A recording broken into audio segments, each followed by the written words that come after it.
18 წელი აგვისტოს ომიდან 2008 წლის 7 აგვისტოს როკის გვირაბის გავლით საქართველოს სუვერენულ ტერიტორიაზე საოკუპაციო ძალები შემოიჭრნენ. რუსეთმა ღია სამხედრო აგრესია დაიწყო.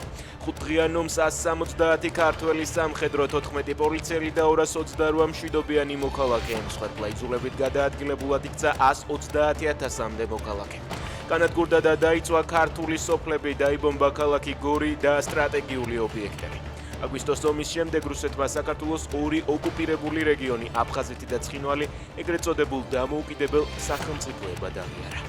პატივი მივაგოთ საქართველოს ერთიანობისთვის დაღუპულ ყველა ქართველ მებრძოლს. რუსთაველის უწყვეტი პროტესტის მონაწილეები დღეს 2 საათზე შინდისის გმირების მემორიალთან შეიკრიბებიან. ცნობილია, რომ ადგილზე მივლენ ოპოზიციური პარტიის წარმომადგენლებიც.